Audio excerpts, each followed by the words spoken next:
Welcome to Pinshu kitchen. मी आज तुमच्यासोबत एक विदर्भ पद्धतीने रेसिपी शेअर करणार आहे. मी खरवसाच्या वड्या सोप्या पद्धतीने कशा करायच्या आणि चविष्ट आणि खमंग लागतात छान. आणि तुम्ही बनवून हे 7 ते 8 दिवस ठेवू शकता, खराबसुद्धा होणार नाही. बघा किती अलगद वड्या पडत आहे. व्हिडिओ कुठे स्किप न करता शेवटपर्यंत बघा. आवडल्यास सबस्क्राईब करा आणि बेल आयकनचं बटन प्रेस करायला विसरू नका, जेणेकरून मी नवीन व्हिडिओ अपलोड करेल ना त्याचे नोटिफिकेशन तुमच्यापर्यंत येत राहील. आणि बघू शकता किती छान अलगद वड्या निघालेल्या आहे. आणि मला कमेंट करून सांगा हा व्हिडिओ तुम्ही कुठून बघत आहे. बघा किती छान वडी आपली तयार होत आहे. मी इथे म्हशीचं दुधाचा खरवस घेतलेला आहे. कोणी याला चिकसुद्धा म्हणतात. हे सहजपणे डेअरीवर मिळते. डेअरीवर नसेल मिळत तर आपल्याकडे दुधाचा जे वरवा राहतात ना ते दूधवालेसुद्धा देतात. आणि बघा किती छान अलगद वड्या निघत आहे. चला तर आता आपण रेसिपीला सुरुवात करूया. लाईक करा आणि कमेंट करून सांगा तुम्हाला हा व्हिडिओ कसा वाटतो आणि कुठून बघत आहे ते. बघा किती सॉफ्ट आणि छान वड्या निघालेल्या आहे आणि खायला तर खूपच छान टेस्टी लागतात.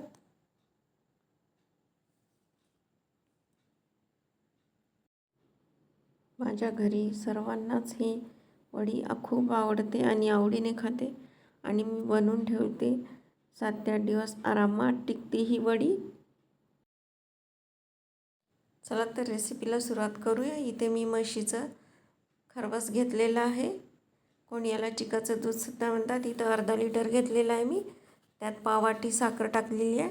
वाटीने म्हटलं तर 2.5 वाटी होत आहे. साखर थोडीफार कमी जास्त करू शकता.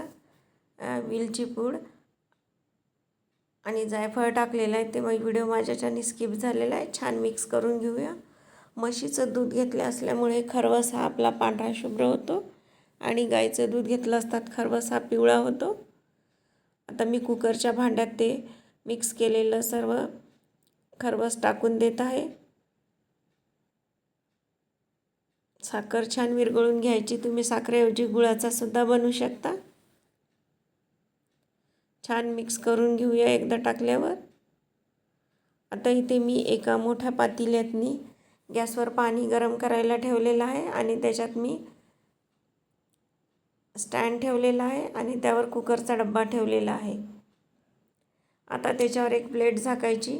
प्लेट झाकताना ही वाफ आपली बाहेर गेली नाही पाहिजे अशा प्रकारची प्लेट झाकायची आणि 20 मिनिटात आपला खरवस हा झाकून ठेवायचा आहे. 20 मिनिटांनी बघितलं असतात. बघा खरवस किती छान तयार झालेला आहे. आता याला आपण अर्धा तास छान थंड व्हायला ठेवून देऊया. थंड झाले असता छान सेट होते ते आणि अलगद बाहेर निघते. बघा थंड झाल्यानंतर ते त्या चारी बाजूने आपण त्याच्या गोल कड्या सोडून घेऊया. खरवस खाल्ले असता शरीराला भरपूर त्याचे फायदे होतात.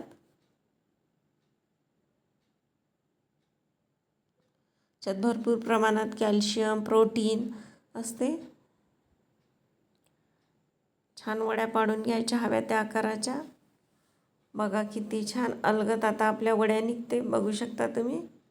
व्हिडिओ आवडल्यास प्लीज सबस्क्राईब करायला विसरू नका. व्हिडिओ कसा वाटला ते मला कमेंट करून सांगा. तुम्ही कोणत्या भागातून बघत आहे ते सुद्धा सांगा. बघा किती छान जाडसर असं सॉफ्ट स्पंजी आपलं खरवस तयार झालेलं आहे.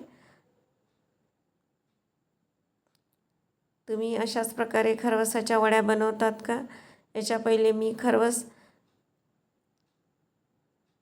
हा शिजून त्याचा साखरेचा पाक बनवून कशी वडी तयार करायची आहे त्याची रेसिपी शेअर केलेली आहे.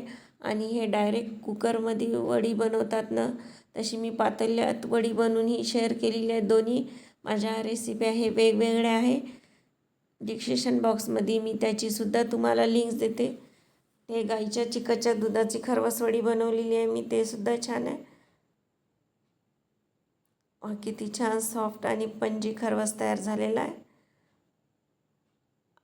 आवडल्यास लाईक आणि सबस्क्राईब करायला विसरू नका. एकदम परफेक्ट खरवस वडी ही विदर्भ पद्धतीने तयार झालेली आहे. व्हिडिओ बघितल्याबद्दल थँक्यू.